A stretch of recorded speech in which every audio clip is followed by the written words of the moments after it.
اللہ تعالیٰ نے زندگی گزارنے کا ایک طریقہ ہمیں اپنے علم کامل سے عطا فرمایا ہے، جس کا نام ہے اسلام۔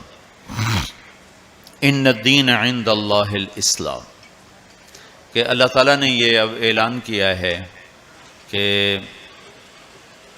اب صرف ایک ہی دین ہے جس پر چل کر کامیابی تک پہنچا جا سکتا ہے۔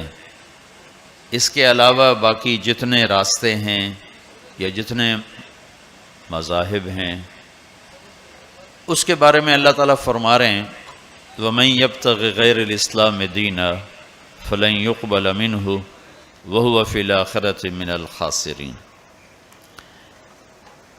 اسلام کو چھوڑ کر جو کسی اور راستے پر چلے گا قبول نہیں ہوگا اور وہ آخرت میں ناکام ہو جائے گا۔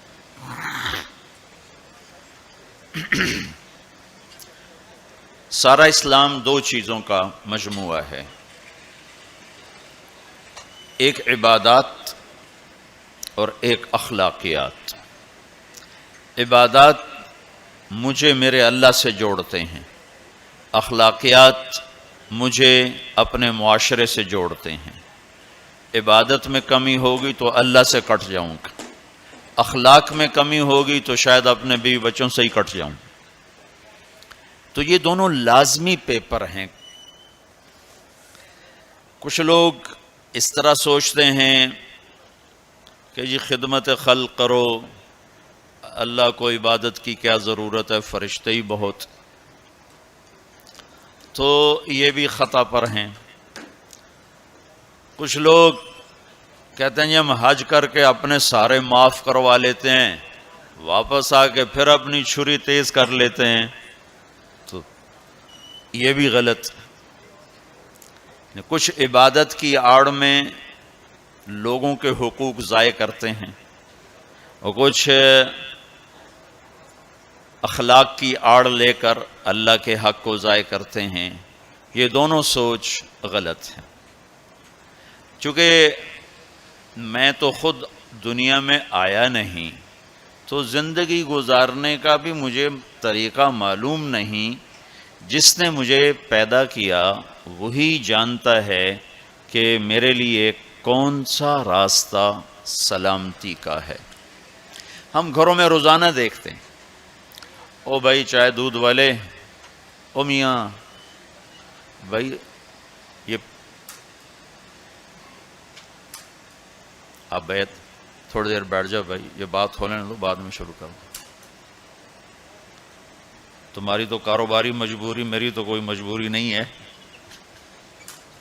لہذا میں تو جو بات سنانے آیا ہوں وہ اس میں خلل ہو رہا ہے، وہ آپ سن لیں پھر کھاتے پیتے رہنا۔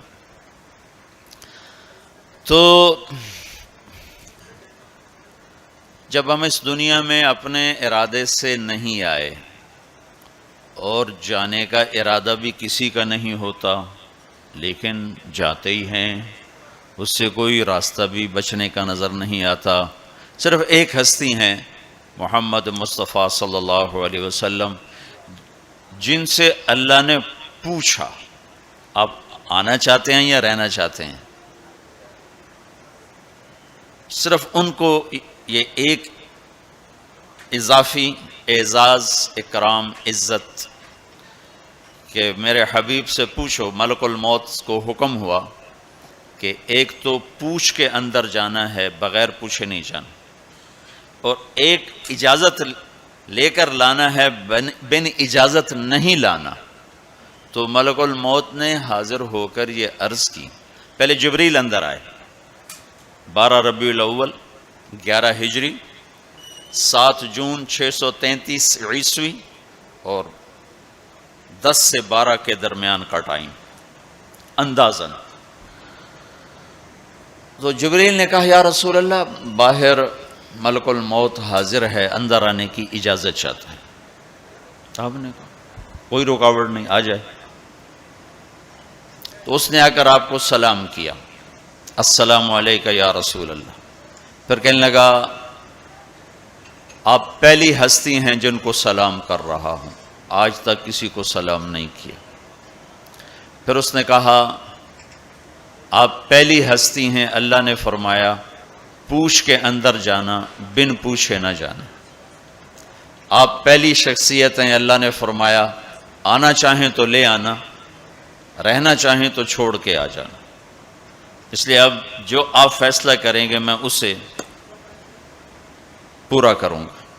تو آپ نے فرمایا اگر میں کہہ دوں تو میری جان بھی نکالو گے؟ کہاں جی، آپ کی بھی نکالوں۔ تو اس پر آپ نے جبریل کو دیکھا آنکھوں سے ایسے، کیا کروں، جاؤں کہ رہ جاؤں؟ تو اس پر جبریل نے عرض کی یا رسول اللہ، اللہ آپ کی ملاقات کے شوق میں ہے، آگے آپ کی مرضی ہے۔ تو اس پر آپ نے کہا کہ پہلے واپس جا کر اوپر جاؤ، اللہ سے پوچھ کے آؤ، میرے بعد میری امت کے ساتھ کیا کرے گا، میں پھر جواب دوں گا کہ میں جاؤں یا رہوں۔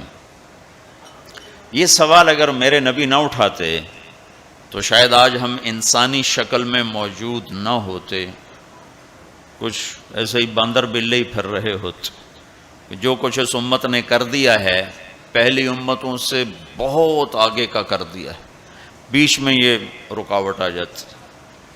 تو اللہ تعالیٰ کی طرف سے پیغام آیا کہ ہم آپ کی امت کو آپ کے بعد تنہا نہیں چھوڑیں گے۔ تو اس پر آپ نے کہا الآن قرۃ عینی، اب میری آنکھیں ٹھنڈی ہیں، اللہم الرفیق الاعلی، اب مجھے اپنے پاس بلا لے۔ تو یہ تو صرف ایک ہستی تھی، چھوڑا ان کو بھی نہیں، چھوڑا نہیں، پوچھا آپ ٹھہرنا چاہتے ہیں جب تک چاہیں رہیں، لیکن یہ موت والی گلی سے گزرنا آپ کے لیے بھی طے ہے، اس سے صرف آپ کا رب پاک ہے اور کوئی نہیں۔ اب ہم جانا بھی نہیں چاہتے لیکن جا رہے ہیں، زندگی آہستہ آہستہ سرک رہی ہے اور قبر کی طرف ہر پل ہمیں دھکیل رہا ہے، دھکیل رہا ہے، دھکیل رہا ہے۔ تو ہم دو مجبوریوں میں ہیں، آنے کی بھی جانے کی بھی۔ اس میں اللہ نے ہمیں تھوڑا سا اختیار دیا ہے، وَهَدَيْنَاهُ النَّجْدَيْنِ، دو راستے ہیں، ایک یہ ہے اما شاکرن، اللہ کی مان کے چل، دوسرا ہے اما کفورا، نافرمان بن کے چل۔ فَمَنْ شَاءَ فَلْيُؤْمِنْ وَمَنْ شَاءَ فَلْيَكْفُرْ، جی چاہو تو اللہ کی مان لو، جی چاہو تو شیطان کی مان لو، یہاں کچھ نہیں کہے گا۔ یہ جزا سزا کی جگہ نہیں، یہ امتحان کی جگہ ہے۔ لہذا بازار میں جھوٹ بول کے بھی کمائی ہو رہی ہے، سچ بول کے بھی کمائی ہو رہی ہے، ڈاکہ ڈال کے بھی پیسہ بنا رہے ہیں، مزدوری کر کے بھی پیسہ بنا رہے ہیں، نمازیں چھوڑ کے بھی دن گزر رہا ہے، نمازیں پڑھ کے بھی دن گزر رہا ہے، سود کھا کے بھی دن گزر رہا ہے، اور چٹنی روٹی کھا کے بھی دن گزر رہا ہے۔ یہاں کچھ نہیں، یہ تو اللہ خالی دیکھ رہا ہے۔ پھر ایک دن آئے گا، وَلَا تَحْسَبَنَّ اللَّهَ غَافِلًا عَمَّا يَعْمَلُ الظَّالِمُونَ، میں غافل نہیں ظلم کرنے والوں سے۔ یہ نہیں کہ اللہ کو پتہ نہیں چلا اور حسین کا سر کٹ کے نیزے پہ چڑھ گیا، اللہ کو پتہ نہیں چلا، اور ابن زیاد کو فتح ہو گئی اور شمر کو فتح ہو گئی اور اہل بیت ذبح ہو گئے، اللہ تعالیٰ کسی اور کانفرنس میں مصروف تھے تو وہ پیچھے یہ قصہ ہو گیا، ایسا نہیں۔ وَلَا تَحْسَبَنَّ اللَّهَ غَافِلًا عَمَّا يَعْمَلُ الظَّالِمُونَ، اپنے رب کو غافل نہ سمجھو، إِنَّمَا يُؤَخِّرُهُمْ لِيَوْمٍ تَشْخَصُ فِيهِ الْأَبْصَارُ، جس دن آنکھیں پھٹ جائیں گی وہ دن تیرے رب نے فیصلے کا رکھا ہوا ہے اور اس نے آنا ہے، اسے کوئی روک نہیں سکتا۔ لَا تَأْتِيكُمْ إِلَّا بَغْتَةً، اچانک آئے گا اور ہم سب کھڑے ہوں گے۔ یوم نسیر الجبال، پہاڑ ہٹ جائیں گے، وَتَرَى الْأَرْضَ بَارِزَةً، زمین چٹیل میدان ہوگی، کوئی اونچ نیچ نہیں ہوگی، لَا تَرَى فِيهَا عِوَجًا وَلَا أَمْتًا، نہ کھڈا نہ پہاڑ، بالکل سیدھا سیدھا میدان، اور اللہ سب کو جمع کرے گا، وَحَشَرْنَاهُمْ، کہ سب کو زندہ کروں گا، فَلَمْ نُغَادِرْ مِنْهُمْ أَحَدًا، ایک کو بھی پیچھے نہیں چھوڑوں گا، کوئی بھاگ سکتا ہے نہیں، لَقَدْ أَحْصَاهُمْ، تیرے رب کا گھیرا ہوگا، کوئی آگے پیچھے ہو کر گنتی غلط کر دے تو نہیں، وَعَدَّهُمْ عَدًّا، پورا کیلکولیٹ کیا ہوگا، وہ تو اس نے چونٹیوں کو گن کے رکھا ہوا ہے، تمہاری کیا حیثیت۔ تو اب دو مجبوریوں میں اللہ تعالیٰ نے ہمیں اختیار دیا ہے اچھائی اور برائی کا، دین پہ چلو چھوڑ دو، تو وہ دین جو میرے رب نے مجھے دیا ہے اس میں دو حصے ہیں، ایک عبادت اور ایک اخلاق۔ پھر عبادت کے نیچے بہت سی چیزیں ہیں اور اخلاق کے نیچے عبادت سے بھی بے شمار چیزیں ہیں۔ عبادت کا جو چیپٹر ہے وہ مختصر ہے، اخلاق کا چیپٹر بہت لمبا چوڑا ہے، بہت پھیلا ہوا ہے۔ تو عبادت ہماری بنیاد ہے جس میں لا الہ الا اللہ، اس نے میرے نبی نے فرمایا بنی الاسلام علی خمس، اسلام کی بنیاد 5 چیزیں ہیں، شہادت لا الہ الا اللہ محمد رسول اللہ، لا الہ الا اللہ محمد رسول اللہ کی گواہی، و اقام الصلاۃ نماز، و ایتاء الزکاۃ زکوٰۃ، و صوم رمضان رمضان کے روزے، و حج البیت من استطاع الیہ سبیلا، اور حج۔ یہ 5 میں سے ایک اندر کا ایمان ہے جو نظر آنے والی چیز نہیں ہے، اور 4 نظر آنے والے کام ہیں، نماز ہے، زکوٰۃ ہے، روزہ ہے اور حج ہے۔ یہ 4 کسی نہ کسی طرح اس کی نشانی، افطاری ہو رہی، سحری ہو رہی، پتہ چلا کہ روزہ رکھا جا رہا ہے، نماز پڑھ رہے ہیں، پتہ چلا ہے نماز پڑھی جا رہی، زکوٰۃ دے رہے ہیں تو دینے والے کو پتہ چل رہا ہے، لینے والے کو پتہ چل رہا ہے کہ کچھ لیا دیا جا رہا ہے، اور حج تو کھلا عمل ہے، لاکھوں انسانوں کے ساتھ مل کے کیا جاتا ہے۔ یہ 5 چیزیں اللہ نے ہماری بنیاد بنائی ہیں، جس میں لا الہ الا اللہ بنیاد کی بھی بنیاد ہے۔ لا الہ الا اللہ اندر کی چیز ہے، محمد الرسول اللہ باہر کی چیز ہے۔ لا الہ الا اللہ ہم دکھا نہیں سکتے، محمد الرسول اللہ ہم چھپا نہیں سکتے۔ لا الہ الا اللہ بتانا پڑتا ہے، محمد الرسول اللہ چھپانا بھی چاہیں تو نہیں چھپا سکتے۔ لا الہ الا اللہ کے لیے کوئی دلیل دینی پڑے گی، میں صرف ایک اللہ کو مانتا ہوں، کیا دلیل ہے؟ نماز پڑھتا ہوں، روزہ رکھتا ہوں، مخلوق سے آگے ہاتھ نہیں پھیلاتا ہوں، پتھر کو سجدہ نہیں کرتا ہوں، بہت سارے دلائل دینے پڑیں۔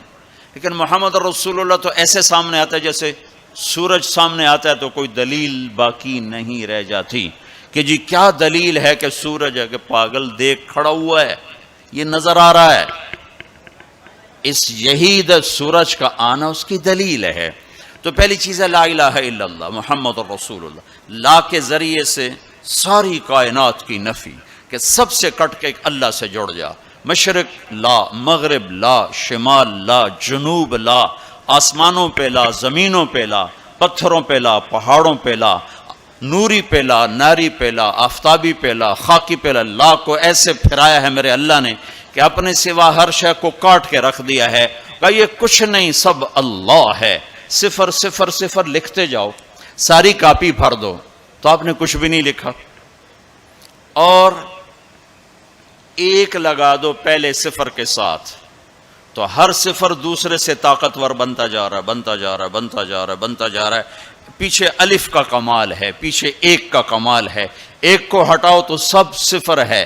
اللہ اب ایک ہستی ہے تو جبریل طاقت ہے، 0 نہیں ہے۔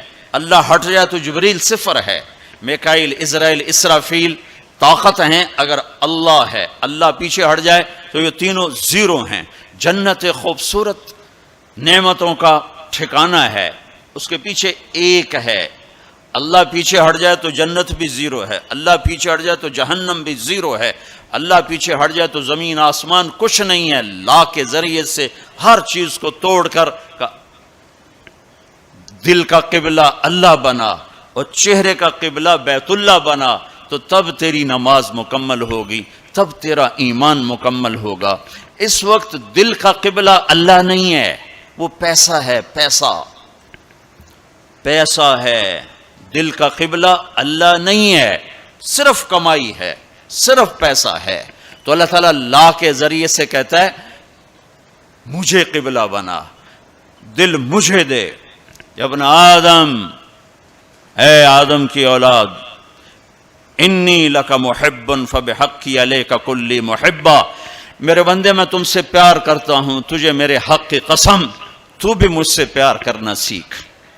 اس دل کو اللہ کے لیے خالص کر، سب سے کٹ کر، اس لیے لا الہ لا الہ لا الہ، تلوار چلتی ہے لا الہ لا الہ لا الہ، پھر اللہ کے ساتھ تمام ہوتا ہے، الا اللہ الا اللہ الا اللہ، صرف اللہ، نیچے بھی اللہ اوپر بھی اللہ، وَهُوَ الَّذِي فِي السَّمَاءِ إِلَٰهٌ وَفِي الْأَرْضِ إِلَٰهٌ، ادھر دیکھو تو اللہ اور اوپر دیکھو تو اللہ، رب المشرق والمغرب لا الہ الا هو فاتخذه وکیلا، مشرق میں دیکھو تو اللہ اور مغرب میں دیکھو تو اللہ، للہ المشرق والمغرب فأینما تولوا فثم وجہ اللہ، جدھر منہ پھیرو گے سامنے اللہ کے جلوے ہیں، جدھر منہ پھیرو گے سامنے اللہ کی قدرت ہے، جدھر دیکھو گے اللہ کے نظام اور شاہکار ہیں، جو لا کہا وہ لا ہوا، وہ لا بھی اس میں لا ہوا، جز لا ہوا کل لا ہوا، پھر کیا ہوا؟ اللہ ہوا۔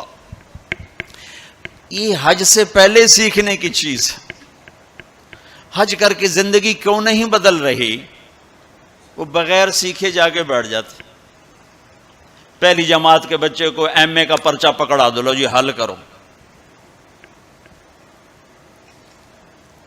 حج پر جانے سے پہلے بہت سی تیاری ہے، جیسے اب یہ آپ کو ظاہری تیاری کے لیے جمع کر رہے ہیں، یہ لے جانا ہے، وہ لے جانا ہے، یہ لے جانا ہے، وہ لے جانا ہے، یہ نہیں لے جانا، وہ نہیں لے جانا۔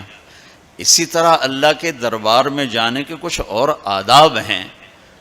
دربار شاہی میں جانا ہو تو اس کے آداب ہیں، وہ لا الہ الا اللہ سے شروع ہو رہے ہیں۔ لا الہ الا اللہ یہ اللہ کو دل میں اتارنے والا، محمد الرسول اللہ یہ اس وجود میں ڈھلنے کی محنت۔ میں کہا کرتا ہوں لا الہ الا اللہ پاسپورٹ ہے اور محمد الرسول اللہ ویزا ہے۔ لا الہ الا اللہ کے بغیر سفر نہیں ہو سکتا، محمد الرسول اللہ کے بغیر انٹری نہیں ہو سکتی۔ ابھی میں 10-12 ملکوں کا سفر کر کے آ رہا ہوں، ہر جگہ پاسپورٹ یہ جی، ویزا یہ جی، جاؤ جی، پاسپورٹ دکھاؤ حاضر، ویزا بھی دکھاؤ یہ جی، اچھا جی جاؤ جی۔ تو لا الہ الا اللہ، اللہ نے آپ کو پاسپورٹ بنانے کی تکلیف نہیں دی، بنا کے دے دیا۔ ان سے پوچھو جو نئے مسلمان ہوتے ہیں۔ ایک دفعہ ہماری جماعت سوات میں تھی تو ایک نوجوان اسٹریٹ لائٹ کے نیچے پڑ رہا تھا، تو ہمارے ایک ساتھی نے، پتہ تو لگتا نہیں شیو کیا ہوا ہے، مسلمان ہے، ہندو ہے، کون ہے، کیا پتہ چلتا، تو اس نے اس کو دعوت دینی شروع کر دی۔ وہ سنتا رہا، پھر کہنے لگا، وہ ذرا ادھیڑ عمر تھے، کہا بابا جی آپ خوش قسمت ہیں، آپ مسلمان ہیں، مجھے پتہ ہے ہندو مذہب کوئی مذہب نہیں، پتھر کی پوجا ہے، لیکن اگر میں کلمہ پڑھتا ہوں تو مجھے 70 رشتے توڑنے پڑتے ہیں، اور آگے کوئی ایک مسلمان نہیں جو مجھے قبول کرے۔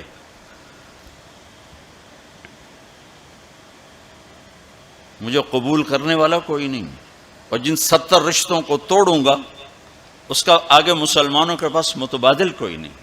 مجھے پتہ ہے ہمارا کوئی مذہب نہیں ہے، لیکن میں بندھا ہوا ہوں۔ تو ہم اللہ کا شکر ادا کریں، پاسپورٹ اس نے بنا کے دے دیا۔ اب کہتا ہے ویزا تو لگوا لو، یہ اتنا تو کرو کہ ویزا تو لگواؤ، کم از کم میرے نبی کے سانچے میں تو ڈھل کے آؤ۔ اشبہت اعدائی فصرت احبہم اذ کان حبی منک حبی منہم۔ ابو نواس ایک شاعر ہے، وہ اپنے محبوب سے کہہ رہا ہے کہ تو دشمن کے روپ میں آئی تو مجھے دشمنوں سے بھی پیار ہو گیا، تو نے میرے دشمن کا روپ دھارا تو مجھے دشمنوں سے بھی عشق ہو گیا کہ تیری جھلک جہاں بھی ہوگی مجھے وہ پیاری لگے گی۔ تو یہ پہلا سبق ہے لا الہ الا اللہ محمد الرسول اللہ۔ لا الہ الا اللہ اتنا اندر میں اترے کہ وہ بیج کی طرح اور گٹھلی کی طرح اپنی کومپل کو باہر نکالے، پھر وہ محمد الرسول اللہ درخت بن کر پورے وجود پر چھائے اور پوری زندگی پر چھائے۔ تو یہ پہلی محنت۔ پھر اس کے بعد نماز ہے جو 5 وقت اللہ تعالیٰ نے فرض فرمائی، 50 دینی 5 تھیں، شروع 50 سے کیا۔ جب 5 ہی دینی ہے تو 5 سے ہی شروع فرماتے۔ میرے حبیب 5 نمازیں 50، پتہ ہے نہ پڑھی جا سکتی ہیں نہ دینی ہیں، صرف اس کی عظمت اور اہمیت بٹھانے کے لیے کہ وما خلقت الجن والانس الا لیعبدون۔ اس آیت کو ذہن میں بٹھانے کے لیے کہ نماز تو دوں گا 5، لیکن مطالبہ ہوگا 24 گھنٹے میں وہ زندگی گزارو جو نماز والی ہے. جیسے نماز میں تم ادھر ادھر نہیں دیکھتے ہو، تو تم جب باہر جاؤ تو تمہاری آنکھ حرام نہ دیکھے، اور نماز میں تم ہاتھ ایسے باندھ کے کھڑے ہو تو نماز کے باہر تمہارے ہاتھ ظلم کے فیصلے نہ لکھیں، ظلم کے فیصلے نہ لکھیں. جب ترازو غلط چلتا ہے تو یہ ظلم کا ہاتھ استعمال ہوا ہے. جب تمہاری زبان صرف چند مخصوص بول سکتی ہے، ادھر ادھر کا بولے گی تو نماز ٹوٹ جائے گی. ایسے جب تو نماز کے باہر ہو تو ایسا بول نہ بولو جس سے لوگوں کے دل ٹوٹ جائیں. ایسا بول جس سے نماز ٹوٹے، اس سے آدمی بڑی احتیاط کرتا ہے. لیکن ایسا بول جس سے اگلوں کے دل ٹوٹتے نہیں، جل کے راکھ ہو جاتے ہیں. وہ صبح سے شام تک زبان زبان زبان. نماز اللہ نے 5 وقت مانگی. پھر اپنے حبیب پر تہجد فرض کی. قم اللیل الا قلیلا، میرا نبی باقیوں کے لیے نفل، آپ کے لیے فرض. رات کو میری آپ کی بات ہونی چاہیے. کیوں کہ ان لک فی النہار سبحا طویلا، آپ دن میں بہت مصروف رہتے ہیں دعوت تبلیغ کے کام میں، لہذا رات کا کچھ حصہ مجھے دیں جس میں میری اور آپ کی بات ہو. جس نے بھی اللہ کو پایا ہے رات کے آنسوؤں سے ہی پایا ہے. جس نے بھی اللہ کو ڈھونڈا ہے رات کے اندھیروں میں ڈھونڈا. عجب بات ہے، دنیا ڈھونڈنی ہو تو روشنی چاہیے، اللہ کو ڈھونڈنا ہو تو رات کا اندھیرا چاہیے. لیکن اب 10% لوگ نماز پڑھتے ہیں، 90% نہیں پڑھتے. حج پہ جا کے بھی نہیں پڑھتے، عادت ہی نہیں پڑھی ہوئی تو حج کے جا پہ بھی نہیں پڑھتے. نماز. تیسری چیز ہے زکوٰۃ، جو اللہ نے مالدار پر فرض کی. اچھا ایک بیچ میں جب ہمارے نبی 50 نمازیں لے کر واپس چل پڑے، کوئی بات ہی نہیں کی. اچھا یا اللہ ٹھیک، تو میں نے پڑھا تو کہیں نہیں، لیکن مجھے لگتا ہے کہ اللہ تعالیٰ نے موسیٰ علیہ السلام کو آگے کھڑا کیا ہوگا کہ میرا نبی تو 50 لے کے چل پڑا، اسے واپس بھیجو. اس کی امت نے تو 5 کو نہیں پڑھنی ہے، 50 کتوں پڑھن، اس کو میرے پاس واپس بھیجو. تو آگے موسیٰ علیہ السلام کھڑے ہوئے چھٹے آسمان پر. یا رسول اللہ سے ملاقات کیسی رہی؟ کہ بہت اچھی رہی. کیا ہوا؟ کہ 50 نمازیں ملی. کہ یا رسول اللہ میں آپ کی محنت کرتا ہوں، ایک کوئی نہیں پڑھیں گے، واپس جا کر تھوڑی کروائیں. پھر آپ واپس گئے سدرۃ المنتہا. تو اللہ نے کتنی کام کی؟ 5. چلو اللہ تعالیٰ 45 کٹھی اڑا دیتا.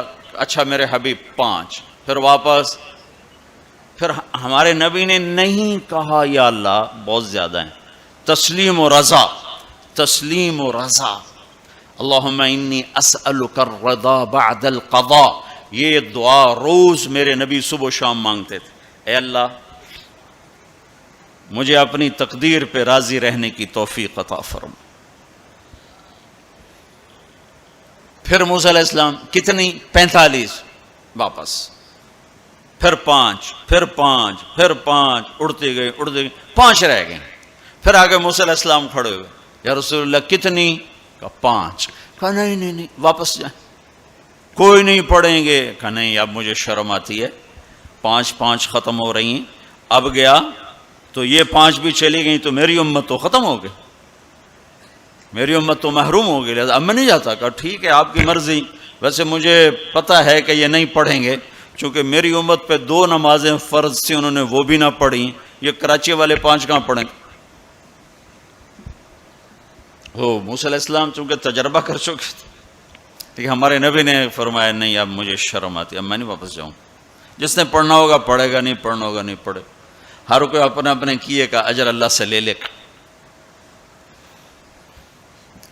صرف عظمت اور اہمیت بٹھانے کی. جب آپ اس 5 پر موسیٰ علیہ السلام کو انکار کر کے چل پڑے تو پیچھے سے اللہ کی آواز آئی، میرے حبیب پڑھنے کو 5 لیکن میرا بول وہی، لکھوں گا 50. ہر نماز 10 لکھی جائے گی، ہر نماز 10 لکھی جائے گی. پھر اللہ نے زکوٰۃ کو فرض کیا، مالداروں پہ زکوٰۃ. خذ من اموالہم صدقۃ تطہرہم بہا وتزکیہم وصلی علیہم. زکوٰۃ اتنا بڑا عمل ہے کہ اللہ تعالیٰ ہمیں کہتا ہے کہ میرے نبی پہ درود پڑھو، فرشتوں سے کہتا ہے میرے نبی پہ درود پڑھو، اور خود بھی کہتا ہے کہ میں اپنے نبی پر درود بھیجتا ہوں. اللہ کی طرف اب درود کی نسبت وہ رحمت ہے، اور فرشتوں کی طرف ہماری طرف درود کی نسبت دعا ہے جو ہم کرتے ہیں، صلی علی محمد وعلی آل محمد۔ تو اللہ تعالیٰ نے ہمیں، آپ کو، پوری دنیا کے اہل ایمان کو، فرشتوں کو حکم دیا کہ میرے نبی پر درود پڑھو، اور خود بھی پڑھتا ہے، ان اللہ و ملائکتہ یصلون علی النبی۔ جو لوگ اللہ کے نام پہ خرچ کریں گے تو اللہ تعالیٰ کہہ رہا ہے وصلی علیہم، اے میرے حبیب ساری امت پر نہیں، جو تیری امت میں میرے نام پہ خرچ کریں گے ان پہ تو درود پڑھ۔ اگرچہ یہاں صلی دعا کے معنی میں ہے کہ تو ان کے لیے دعا کر، آپ ان کے لیے دعا فرمائیں۔ تو مال خرچ کرنے والوں کے لیے اللہ اپنے حبیب سے فرما رہے ہیں کہ ان کے لیے آپ دعا کریں، صلی علیہم ان صلاتک سکن لہم۔ آپ کی جو دعا ہوگی اور آپ کی جو صلات ہوگی، جو آپ کا درود ہوگا، دنیا اور آخرت کے سارے مسائل ان کے حل کر کے لے جائے گا، ان کی دنیا بھی سکھی کر دے گا، ان کی آخرت بھی سکھی کر دے گا۔ تو اللہ تعالیٰ نے زکوٰۃ فرض کی، اور بہت تھوڑی فرض کی۔ پہلی امتوں پر تھی 100 میں 10 روپے، اور ہماری ہے 100 پہ 2.5 روپے، اور اتنا فضل فرمایا کہ پورا سال پیسہ پڑا رہے، پھر کہا اس میں سے 2.5 روپے دے دو، 2,500 دے دو، اگر استعمال ہو جائے تو کوئی زکوٰۃ۔ سال سے ایک دن پہلے اگر وہ مال خرچ ہو گیا ہے تو زکوٰۃ ختم ہو گئی۔ اور 82 دفعہ قرآن میں مال خرچ کرنے کا حکم آیا، 82 دفعہ، اور اللہ تعالیٰ نے ترغیب دی ہے کہ مالدار فقیروں پہ خرچ کریں۔ پھر اللہ تعالیٰ نے فقیروں کو ترغیب دیا کہ تم بھی جتنی وسعت ہو خرچ کیا کرو۔ میرے نبی نے ترغیب دی، سبق درہم 100,000 درہم، 1 روپیہ اللہ کے نام پہ خرچ کرنا 1 لاکھ روپیہ خرچ کرنے سے بڑھ گیا۔ تو صحابہ نے عرض کی وہ کیسے بڑھ گیا؟ تو آپ نے کہا ایک آدمی کے پاس 2 روپے، ایک آدمی کے پاس کروڑوں روپے، جس کے پاس 2 روپے تھے اس نے 1 روپیہ اللہ کے نام پہ دے دیا، اور جس کے پاس کروڑوں تھے اس نے 1 لاکھ دیا۔ جس نے 2 میں سے 1 دیا اس نے اپنے مال کا آدھا حصہ دیا، جس نے 1 لاکھ دیا اس نے اپنے مال کا کوئی 1000واں حصہ دیا۔ جب تولا جائے گا تو 1 روپے کا وزن 1 لاکھ سے بڑھ جائے گا۔ اور اس کا ایک واقعہ بھی، حضرت عمر ہمیشہ حضرت ابو بکر سے کوشش کرتے تھے آگے نکل جاؤں، آگے نکل جاؤں، آگے نکل جاؤں، ساری زندگی موقع نہ بن سکا۔ تبوک کا موقع آیا تو اللہ کے نبی نے کہا مال خرچ کرو۔ عثمان رضی اللہ تعالیٰ نے 10,000 لشکر کا سارا سامان تیار کیا، ان کی سواریاں، ان کا راشن کے لیے تھیلوں کو بند کرنے کے لیے دھاگے تک اپنے گھر سے دیے، اور 300 دینار اوپر دیے۔ تو اللہ کے نبی کی جھولی میں وہ 300 دینار پڑے تھے یوں، اور آپ ان دیناروں کو اٹھا کے یوں فرما رہے تھے ما علی عثمان اللہ یعمل بعد، عثمان آج کے بعد کچھ بھی نہ کرے تو جنت واجب ہوگی۔ تو عمر کہنے لگے آج میں ابو بکر کو کاٹ سکتا ہوں، آج میں اس سے آگے نکل سکتا ہوں کہ وہ آج کل غریب ہے، میں مالدار ہوں، تو وہ تھوڑا لائے گا میں زیادہ لاؤں گا تو میں بڑھ جاؤں گا۔ لہٰذا انہوں نے اپنے مال کا آدھا حصہ، آدھا گھر میں رکھا اور آدھا لے کر آئے۔ ابو بکر نے جھاڑو پھیر دیا، جو کچھ تھا وہ سارا سمیٹ کے لے آئے۔ جب دونوں پراپرٹی سامنے رکھی گئیں تو حضرت عمر کی بہت زیادہ نظر آ رہی، ابو بکر کی بہت تھوڑی نظر آ رہی۔ لہٰذا حضرت عمر بڑے اطمینان میں کھڑے کہ آج جیت خطاب کے بیٹے کی ہے۔ میں قربان جاؤں، اللہ رسول تو جانتے ہیں کہ کون کیا کر کے آیا ہے، تو میرے نبی نے سوال ہی بدل دیا، جو اس موقع کا سوال ہی نہیں۔ کوئی آدمی مسجد میں چندہ دینے جائے، مدرسے میں چندہ دینے جائے، کہا جی مول صاحب یہ 1 لاکھ روپیہ ہے مدرسے کے لیے، مسجد کے لیے۔ آگے مولوی صاحب کہیں پیچھے کتنے پڑے ہوئے ہیں، تو وہ کہے گا یہ بھی واپس کرو، میں تو تھوڑی نیت ہے جو کوئی چکر لگتا ہے کہ تسی ٹھیکیدار ہو، مگر علی شاید ابھی پیچھے کتنے پے۔ یہ موقع کا سوال ہے ہی نہیں۔ مولوی صاحب کو چاہیے جی جزاک اللہ، یہ لیجئے رسید، بسم اللہ، پھر بھی موقع آئے تو دیتے رہیں۔ تو میرے نبی نے پوچھنا یہ تھا ابو بکر کتنا لائے ہو، عمر کتنا لائے ہو، اور یہی اس موقع کا سوال ہے لیکن اللہ رسول جانتے ہیں کہ کس کے مال میں وزن زیادہ ہے، تو میرے نبی نے سوال بدل دیا، فرمایا عمر ما خلفت، واہ واہ، عمر پیچھے کیا چھوڑ کے آئے ہو؟ تو حضرت عمر تو وہیں دھڑم ہو گیا کہ ابا میں گیا، سوال سے ہی وہ پتہ چل گیا ابا میری کلی اڑ گئی وکٹ۔ عمر ما خلفت یا ما ترکت لأہلک، یہ دونوں الفاظ ہیں، پیچھے گھر والوں کے لیے کیا چھوڑا؟ تو پہلے حضرت عمر بڑے جوش میں کھڑے تھے، پھر ایک دم ڈھیلے ہو گئے، کہنے باجی آدھا چھوڑا ہے آدھا لایا ہوں۔ پھر آپ نے کہا ابا بکر ما خلفت یا ما ترکت لأہلک، ابو بکر تو پیچھے چھوڑ کے کیا آیا، بچوں کے لیے کیا چھوڑ کے آیا؟ تو انہوں نے کہا ترکت اللہ ورسول، میں تو اللہ اس کے رسول کو چھوڑ کے آیا ہوں، باقی سب کچھ لے آیا۔ تو اس پر عمر کہنے لگے ابو بکر میں نہیں تجھ سے آگے بڑھ سکتا، کوئی بھی تجھ سے آگے نہیں بڑھ سکتا۔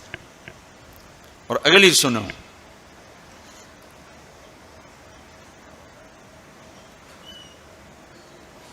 اپنے کپڑے بھی دے دیے اور ایک ٹاٹ تھا وہ پہن کر اس کو کانٹوں سے سی لیا۔ تو جبریل آئے، کہنے لگے یا رسول اللہ تعالیٰ پوچھ رہے ہیں کہ ابو بکر نے یہ ٹاٹ کیوں پہنا ہوا ہے؟ تو آپ نے کہا کہ ابو بکر نے سارا کچھ اللہ اس کے رسول پہ لگا دیا ہے اس لیے یہ پہنا ہوا ہے۔ تو کہا یا رسول اللہ تعالیٰ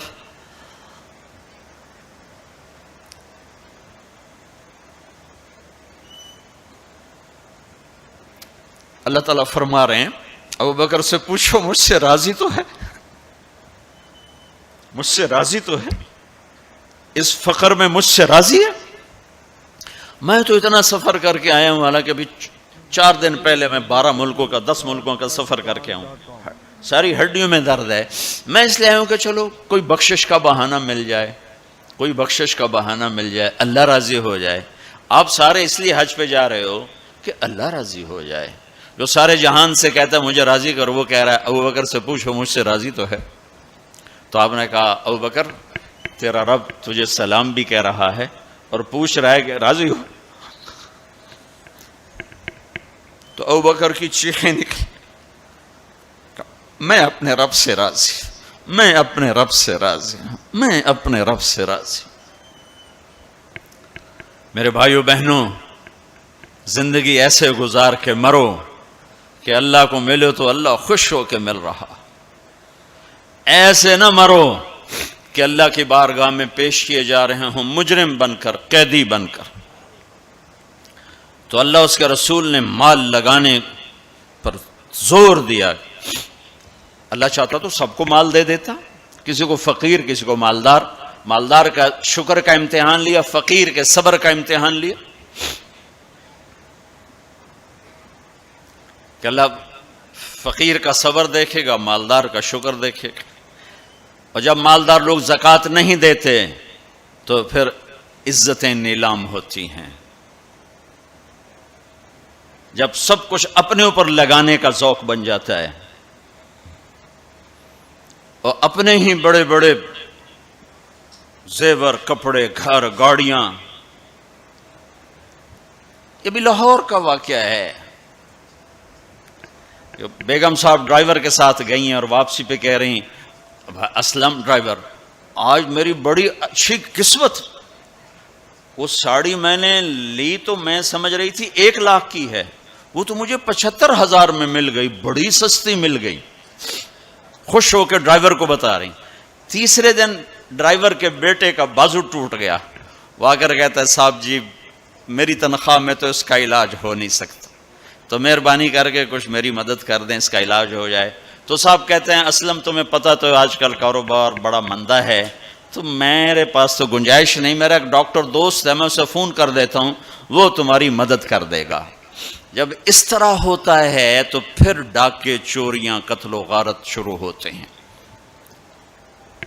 جب اس طرح ہوتا ہے تو مالداروں میں تکبر پیدا ہوتا ہے اور غریبوں میں ظلم پیدا ہوتا ہے۔ تو زکوٰۃ ایک بہت بڑا عمل ہے، 2.5% تو فرض ہے، اور زکوٰۃ دینے والا سخی نہیں اللہ کی بارگاہ میں، ہاں بخیل بھی نہیں، سخی بھی نہیں ہے، بخیل بھی نہیں، یعنی وہ بخل کے ملک سے نکل آیا ہے اور سخاوت کے ملک میں انٹری نہیں ہوئی۔ 2.5 روپے پہ 1 پیسہ بھی اوپر خرچ کرے گا تو اب سخیوں میں آ گیا، پھر جتنا بڑھتا جائے گا اتنا آگے بڑھتا جائے گا۔ اور اللہ نے فرمایا مجھے میری عزت کی قسم جنت الفردوس میں بخیل داخل نہیں ہو سکتا۔ اور اللہ شیطان کہتا ہے کہ مجھے عبادت گزار بخیل سے کبھی ڈر نہیں لگا کہ اس کا بخل اسے ضرور جہنم میں پھینکے گا۔ نافرمان سخی سے ہر وقت ڈرتا رہتا ہوں کہ اس کی سخاوت کب اسے جنت میں پہنچاتی۔ آپ نے سامری کا نام تو سنا ہوا ہے، قرآن میں بھی ہے، جس نے موسیٰ علیہ السلام کی قوم کو گائے کے بچے کی پوجا پہ لگا دیا، بچڑے کی۔ اللہ نے کہا سب کو قتل کرو، سارے پکڑے گئے، قتل کیے گئے، سامری بھی آ گیا۔ موسیٰ علیہ السلام نے کہا قتل کرو، جبریل آ گیا۔ موسیٰ، اللہ تعالیٰ کہہ رہے ہیں اسے قتل نہ کرو، یہ اپنی موت آپ مرے گا۔ تو موسیٰ علیہ السلام کہنے لگے جو سارے کفر کا سبب بنا اسے کیوں چھوڑ رہے ہیں؟ تو اللہ تعالیٰ نے کہا سخی ہے، سخی کو قتل کرنا مجھے اچھا نہیں لگتا، چھوڑ دو، اپنی موت آپ مر جائے گا۔ کافر کو سخاوت قتل سے بچا گئی۔ جب ایمان والا کوئی مرد عورت سخی ہوگا تو اللہ کی بارگاہ میں کیسے اونچے مرتبے لے کر جائے۔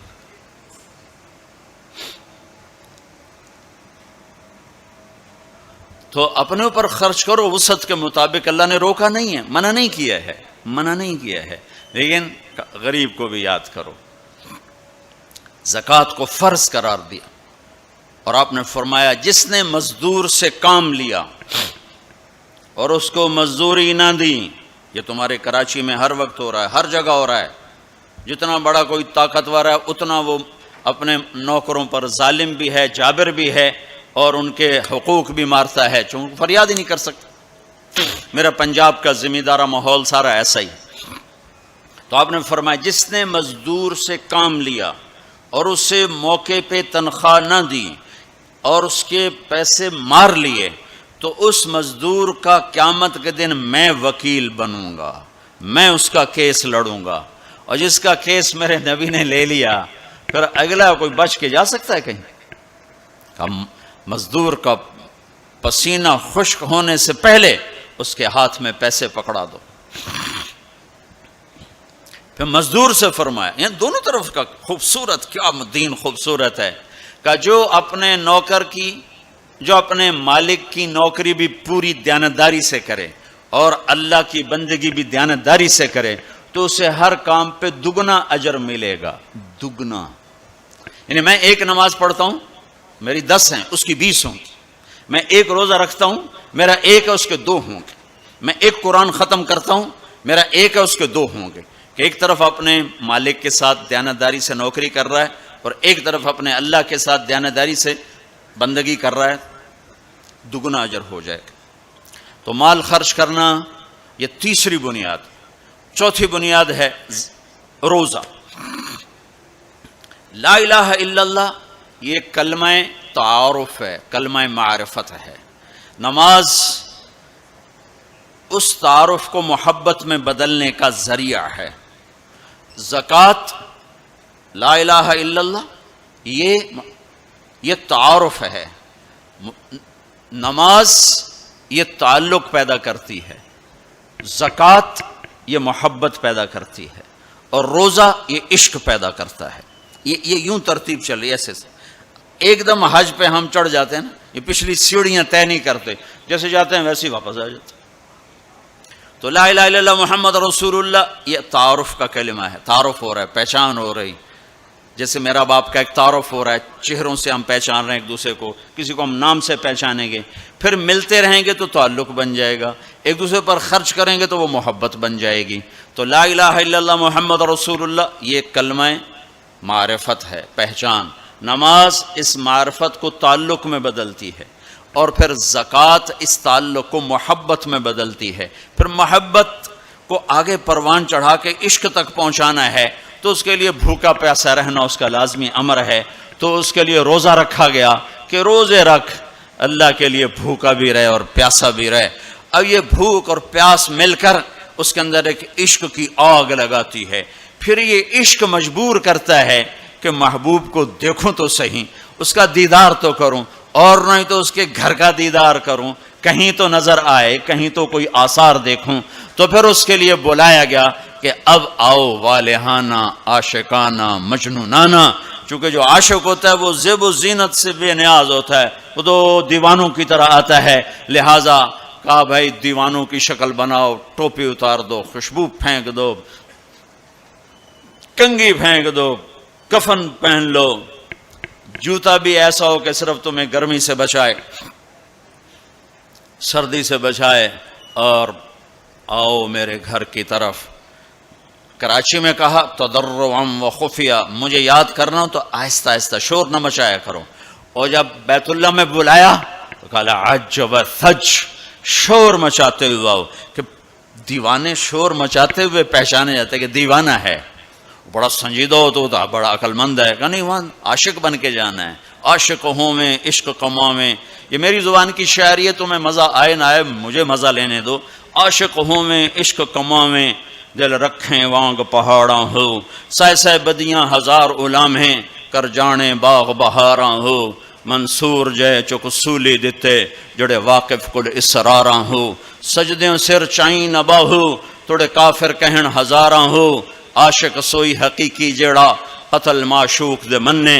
سر نو جوڑے تے مکھ نہ موڑے، ہمیں 100 تلواراں کھنے. سچا عشق حسین علی دباہو، سر دتے تے روز نہ بھنے. یہ حج ہے، یہ حج ہے. ابا الحب ان یخفا وقد کم کتمتہ فاصبح عندی قد اناخ وطنبا. یہ ایک لڑکی بیت اللہ کا طواف کر رہی تھی اور یہ شعر پڑھ رہی تھی. اذا شد شوقی ہام قلبی بذکرہ ان رمت قربا من حبیبی تقربا. اور جنید بغدادی طواف کر رہے اور ان کے کانوں میں شعر پڑے.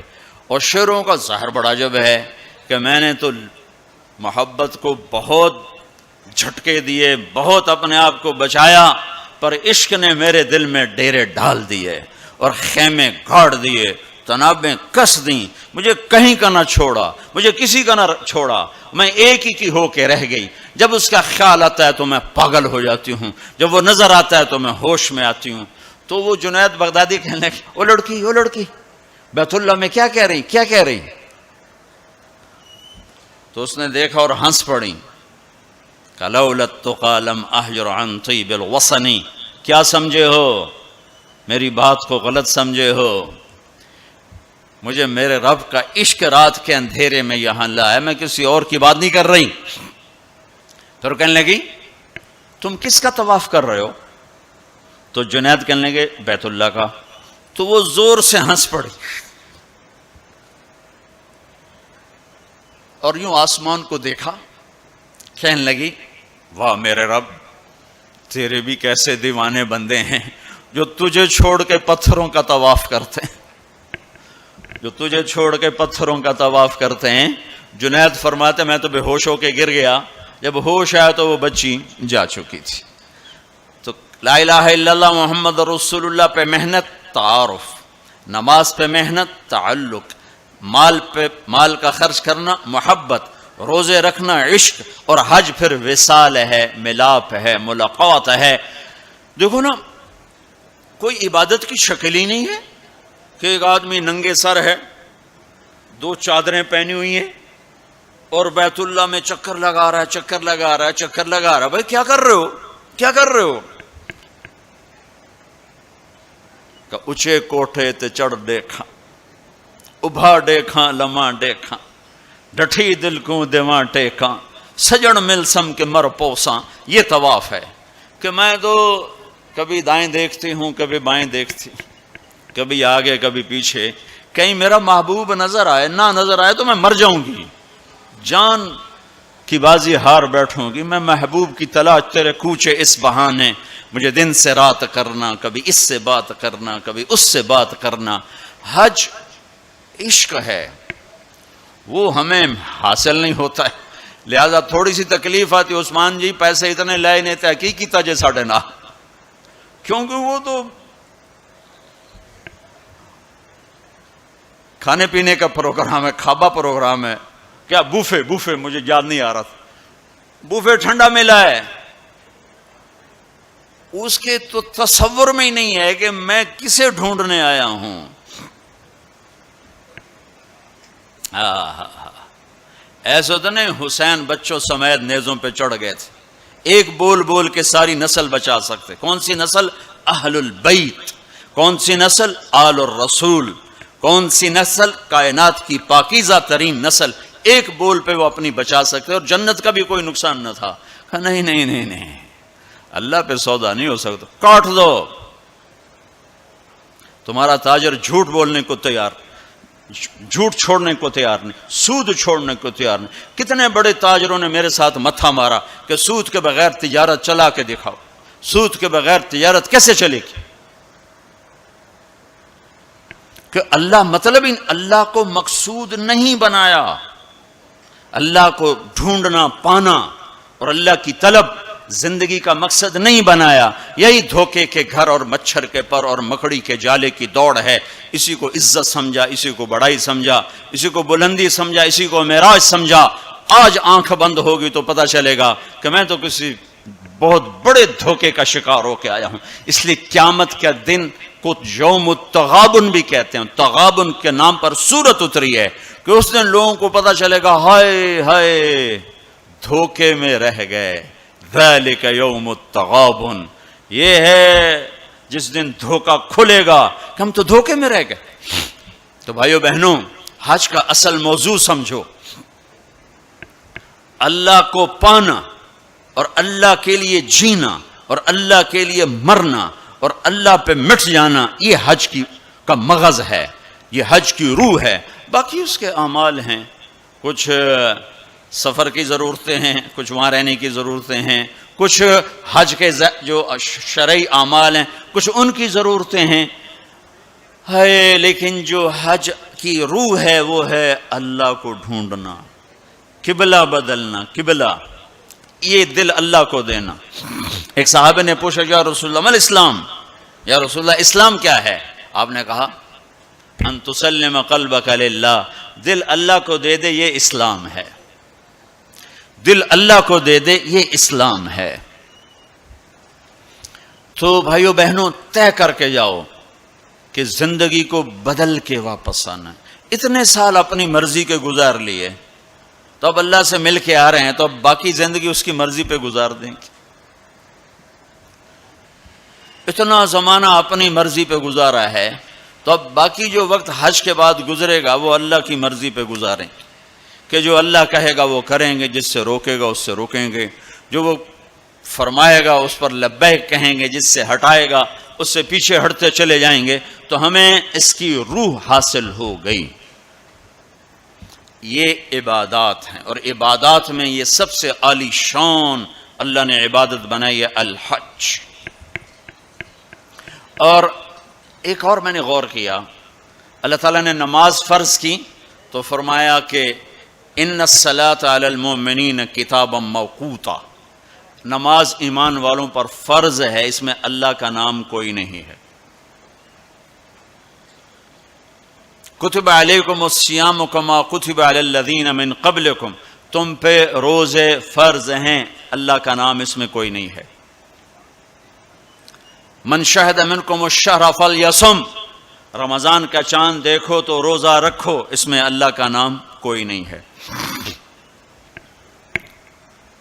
لیکن جب اللہ نے حج کو فرض کیا تو میں وہ آیات دوبارہ پڑھ، ان الصلاۃ کانت علی المؤمنین کتابا موقوتا، نماز فرض۔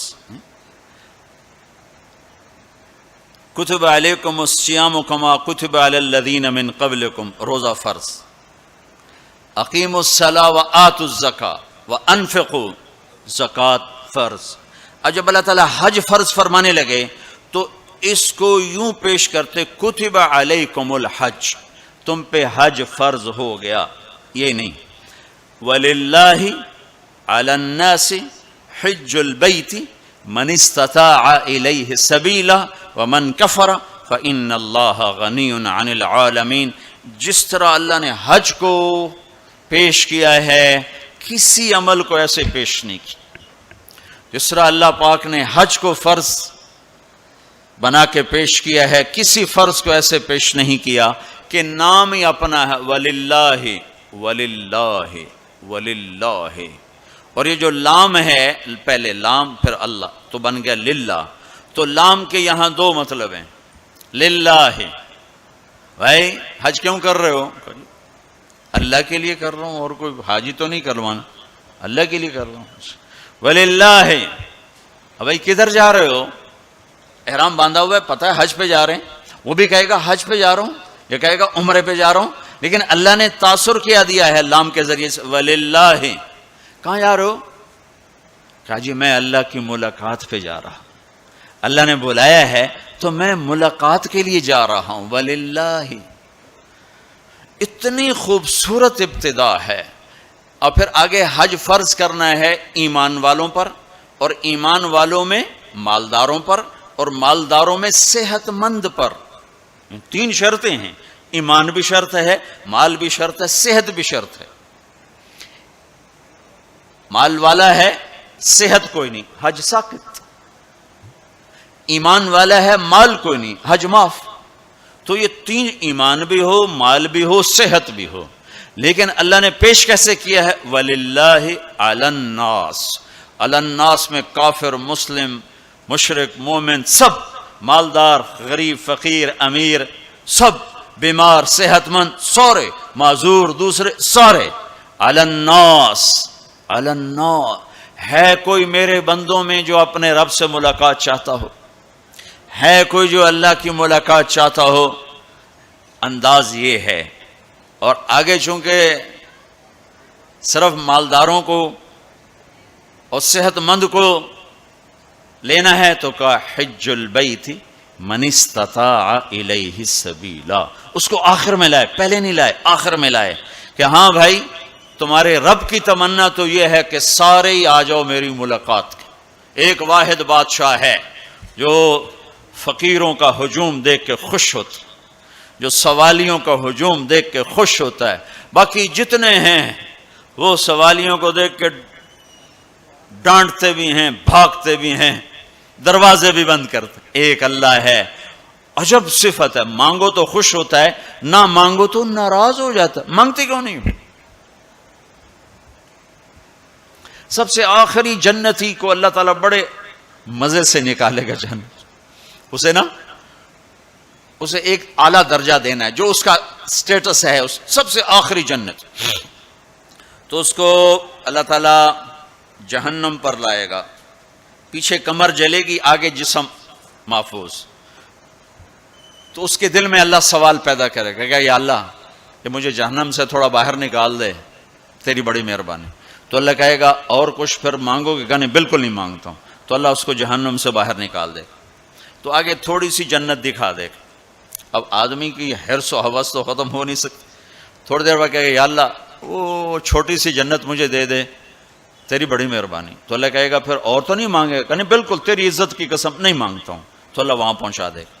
تھوڑی دیر کے بعد ایک اور اس کو درجہ دکھا دے گا. جب ادھر دیکھے گا، پہلے آدمی پیدل اور کہتے اللہ سائیکل ہی دے دے. جب سائیکل آ جاتا ہے پھر کہتا ہے اللہ موٹر سائیکل دے دے. جب موٹر سائیکل آ جاتا ہے پھر کہتا ہے یا اللہ گڈی دے دے چاہے سزوکی کیوں نہ ہوئے. جب سزوکی آ جاتی پھر یا اللہ ٹوٹا ہی دے دے. تو آدمی کا حرص آگے آگے جاتا ہے. تو تھوڑی دیر تک تو دیکھتا رہے گا، پھر چپ رہے، پھر کہے گا یا اللہ یہ مجھے درجہ دے دے، تیری بڑی مہربانی. تو اللہ فرمائیں گے پھر آگے تو نہیں مانگو گے؟ نہیں تیری عزت کی قسم آگے نہیں مانگتا. تو اللہ وہاں پہنچا دے گا. پھر اس کا اصلی مقام اس کو ظاہر کرے گا جہاں اس نے جانا ہے. وہ آخری جنتی، میرے نبی نے فرمایا میں آنکھوں سے دیکھ رہا ہوں جہنم سے نکل رہا ہے اور جنت میں جا رہا ہے. اس کا نام ہوگا جوہینہ. میرے نبی نے بتایا اس کا قبیلہ ہوگا جوہینہ، عرب قبیلہ ہے، عرب. اور جب وہ اس کو، وہ آخری جنتی، اس کو اس دنیا سے 10 گنا بڑی جنت اللہ تعالیٰ فرمائے گا، اس زمین سے 10 گنا بڑی. تو اللہ یوں دکھائے گا. تو اب وہ اس کو دیکھے گا تو اب جو نظر آ رہا ہے وہ حقیر ہو جائے گا. تو پھر اس کو سوچ آئے گی جو ہن منگے آتا کہ دیں ریورس گیئر نہ لگ جائے، دوبارہ پیچھے دوزخ کی واپسی نہ ہو جائے. تو لہٰذا چپ. اندر میں ابال اٹھ رہے ہیں کہ مانگوں، اور ڈر لگ رہا ہے کہ اتنی دفعہ قسمیں کھائیں توڑ دیں، قسمیں کھائیں توڑ دیں، تو کہیں اللہ تعالیٰ آگے چل بہنوں واپس کر دو، تو لہٰذا چپ کر کے بیٹھو. اللہ تو اندر کا بھید جانتا ہے. ہائے ہائے. تھوڑی دیر کے بعد اللہ کہے گا مانگتے کیوں نہیں ہو، مانگتے کیوں نہیں؟ کہے گا یا اللہ سألتک حتی استحییت وحلفت فیک حتی استحییت، یا اللہ میں نے اتنا مانگا کہ اب مانگتے شرم آتی ہے، اور اتنی دفعہ قسمیں توڑی ہیں کہ اب قسم توڑتے ہوئے شرم آتی ہے. تو اللہ تعالیٰ فرمائیں گے واہ واہ، تو نے مجھے لگتا ہے سمجھائی نہیں. اچھا اگر میں تمہیں دنیا سے 10 گنا بڑی جنت دے دوں تو راضی ہے؟ تو کہے گا یا اللہ رب ہو کے مذاق تو نہ کر میرے ساتھ. تو اللہ تعالیٰ فرمائے کہ مذاق نہیں کر رہا ہوں، چل تیرے لیے دروازے کھل گئے ہیں. تو اللہ واحد شہنشاہ ہے، مانگو تو خوش ہوتا، نہ مانگو تو ناراض ہوتا، اور جتنا مانگو اتنا خوش ہوتا. بعض لوگ اشکال کرتے ہیں کہ یہ اتنے نیک آدمی ہیں، یہ دعائیں مانگ مانگ کے تھک گئے، ان کی قبول ہی نہیں ہو رہی، اور یہ فلاں آدمی ایسا ہے کہ وہ ایک کام سیدھا نہیں دعا کرتا ہے قبول ہو جاتی. تو میرے نبی نے فرمایا کہ ایک اللہ کے تعلق والا بندہ یا بندی اپنی ضرورت میں اٹکا ہوا ہے اور اللہ سے مانگ رہا ہے اور رو رہا ہے، اوپر سے دروازہ نہیں کھل رہا ہے، کہتا پتہ نہیں کیا ناراضگی ہو گئی ہے. حتیٰ کہ فرشتے سفارش کرتے ہیں کہ یا اللہ یہ اتنے دیر سے بیچاری رو رہی ہے، یہ اتنے دیر سے رو رہا ہے، یا اللہ اس کا کام کر دے. تو اللہ تعالیٰ فرماتے احب ان اسمع حنینہ، مجھے اس کا رونا بڑا پیارا لگ رہا ہے، میں چاہتا ہوں کچھ اور رو لے. دے دیا تو پھر کہیں رونا، لہٰذا میں چاہتا ہوں تھوڑا یہ رو لے، اس لیے لیٹ ہو رہا ہے، اس لیے لیٹ نہیں ہو رہا کہ میں ناراض ہوں. تو اللہ تعالیٰ کے مختلف اپنے بندوں کے ساتھ معاملات ہیں. تو حج میرے بھائیو بہنوں، وَلِلَّهِ عَلَى النَّاسِ حِجُّ الْبَيْتِ مَنِ اسْتَطَاعَ إِلَيْهِ سَبِيلًا. آؤ بھائی آؤ، اپنے رب کی ملاقات کے لیے آؤ، سارے آؤ، ایمان لے کر آؤ، کافر کلمہ پڑھ لو اور کلمے والے تیاری کر لو. پھر آگے نرمی کر دی، اچھا بھائی جو آ سکتا ہے وہ تو ضرور آئے. اس پیشکش میں اتنی محبت تھی کہ سننے والے کو یہ شک پڑ سکتا تھا کہ لگتا ہے اللہ کو ہمارے حج کی ضرورت پڑ گئی ہے. تو پھر ومن کفر، نہیں آؤ گے نا، یہاں کفر سے مراد کافر ہونا نہیں، ومن کفر، جو حج پہ نہیں آتا فإن اللہ لغنی عن العالمین، تو مجھے صرف تمہاری نہیں، مجھے تو کل کائنات کی پرواہ کوئی نہیں، تم نہیں آؤ گے تو کیا ہو جائے گا. تو آخر میں اپنی ذات کو صاف کیا ہے اور شروع میں اپنی محبت کا اظہار کیا ہے. تو بھائی بہنوں یہ نیت کر کے جاؤ کہ واپس والی زندگی وہ نہیں ہوگی جو پہلے تھی، وہ نہیں ہوگی جو پہلے تھی. تو اللہ کی ملاقات اس طرح ہو کہ ماضی اور حال اور ہو جائیں اور مستقبل اور ہو جائے، تو گویا ہم اللہ کی بارگاہ میں اپنی مہر لگوا کے آ گئے. یہ اسلام کا عبادت کا پہلو ہے.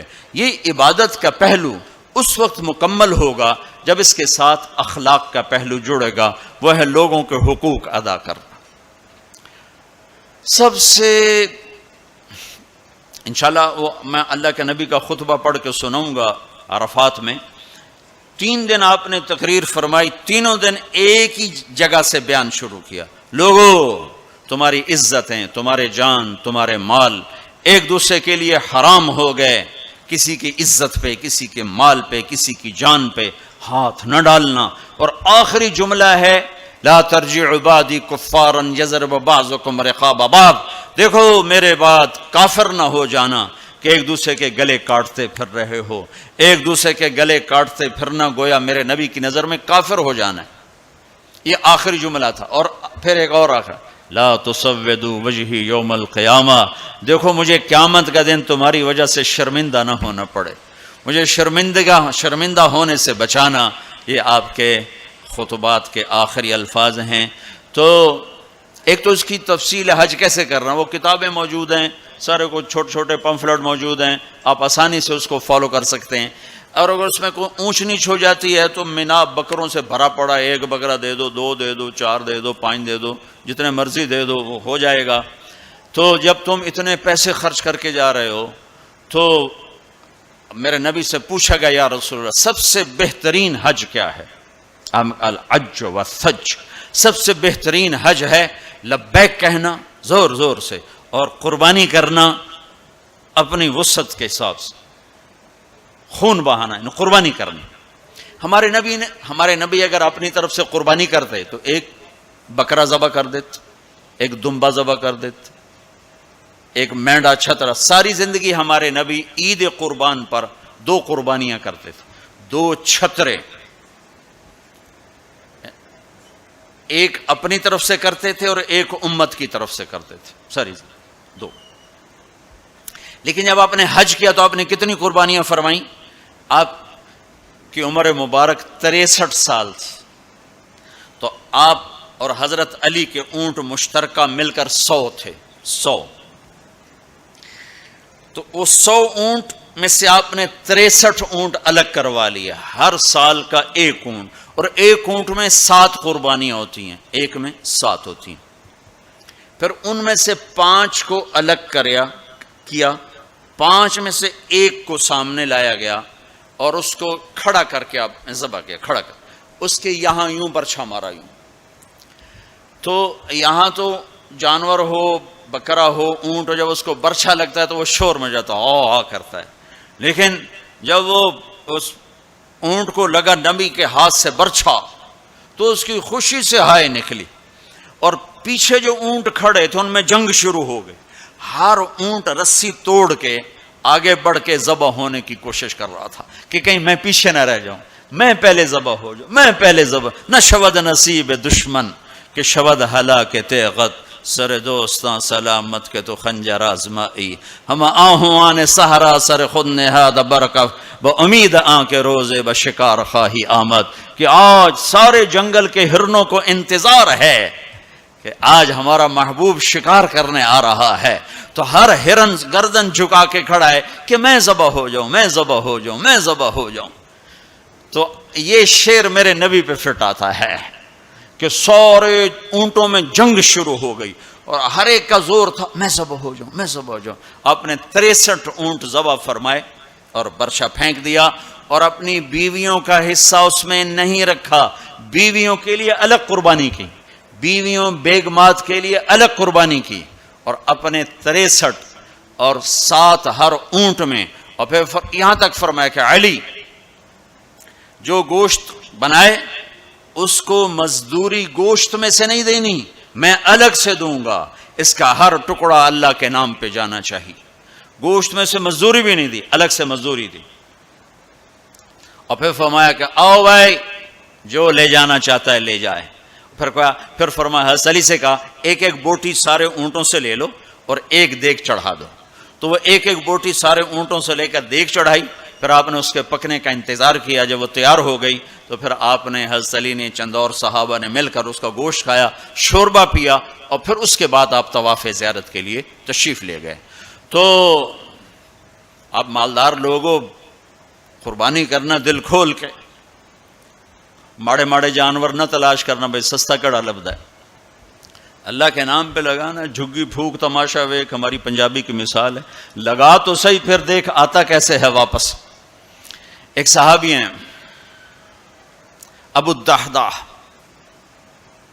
ایک آیت اتری من ذا الذی یقرض اللہ قرضا حسنا یضاعف له اضعافا کثیرا، تو وہ ایک انصاری صحابی نے آیت سنی، وہ بھاگے ابو الدحداح ارے آج عجب آیت آئی ہے، کیا کہ اللہ کہہ رہا کوئی ہے مجھے قرضہ دے میں واپس کروں کئی گناہ کر کے، تو ابو الدحداح آئے دوڑے دوڑے، یا رسول اللہ کیا اللہ نے یہ کہا ہے